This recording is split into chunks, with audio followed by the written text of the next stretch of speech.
રક્ષા કવચ.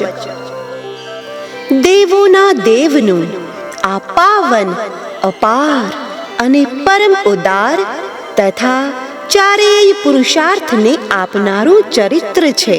ગૌરી તથા ગણેશના સંગમાં રહેલા 5 મુખ અને 3 નેત્રવાળા તથા 10 ભુજાવાળા ભગવાન શિવનું ધ્યાન ધરીને મનુષ્યે આ શિવ રક્ષા સ્તોત્રનો પાઠ કરવો જોઈએ.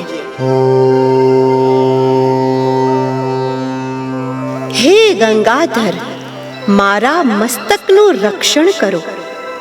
બાલચંદ્રને ભાલમાં ધારણ કરનાર ચંદ્રશેખર, મારા ભાલનું રક્ષણ કરો. કામદેવના સંહારક મારા નેત્રોનું રક્ષણ કરો. સર્પના આભૂષણ ધારણ કરનાર મારા કાનનું રક્ષણ કરો. મૂર રાક્ષસના શત્રુ મારા નાકનું રક્ષણ કરો. હે જગતપતિ, મારા મુખનું રક્ષણ કરો. હે વાણીના સ્વામી, મારી જીભનું રક્ષણ કરો.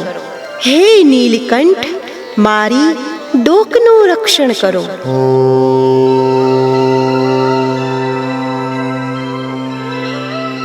શ્રીકંઠ, મારા કંઠનું રક્ષણ કરો. હે વિશ્વધુરંધર, મારા ખભાનું રક્ષણ કરો. હે પૃથ્વીનો ભાર દૂર કરનાર, મારી ભમરનું રક્ષણ કરો. હે પિનાકધારી, મારા 2 હાથનું રક્ષણ કરો.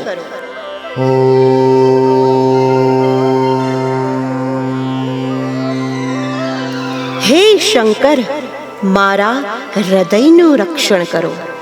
હે ગિરિજાપતિ, મારા જઠરનું રક્ષણ કરો. મારી નાભીનું હે મૃત્યુંજય રક્ષણ કરો.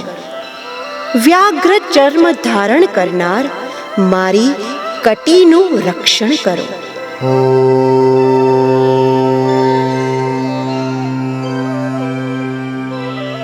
દીન, દુખી અને આશ્રયે આવેલ ઉપર પ્રેમ રાખનાર પ્રભુ, મારા શક્તિની સાથળનું રક્ષણ કરો.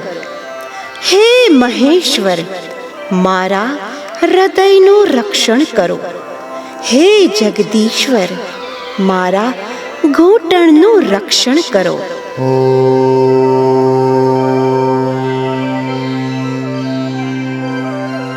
હે જગત કરતા, મારી જાંઘનું રક્ષણ કરો.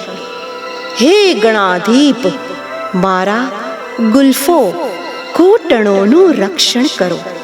હે કરુણા સિંધુ, મારા બંને પગનું રક્ષણ કરો. સદાશિવ, મારા સર્વ અંગોનું રક્ષણ કરો.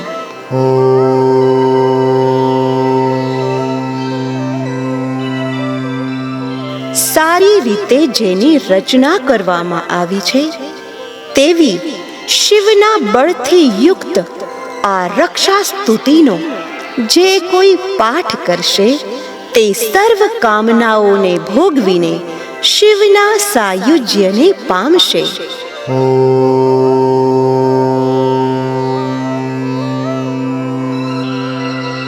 શિવના નામ જપના અભિરક્ષણને લીધે ગ્રહો, ભૂત, પિશાચ વગેરે જેઓ આ ત્રણેય લોકમાં વિચરતા હશે તે બધા જ દૂરથી જ જલ્દી પલાયન થઈ જશે.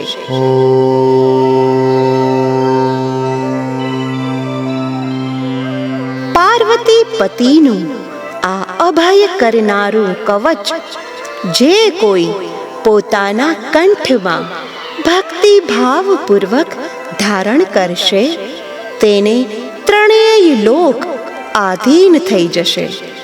ભગવાન નારાયણે આ શિવ રક્ષા સ્વપ્નમાં યોગીન્દ્ર યાજ્ઞવલ્ક્યને જે રીતે કહી હતી તે પ્રભાતમાં જાગીને તેણે તે મુજબ લખી લીધી હતી.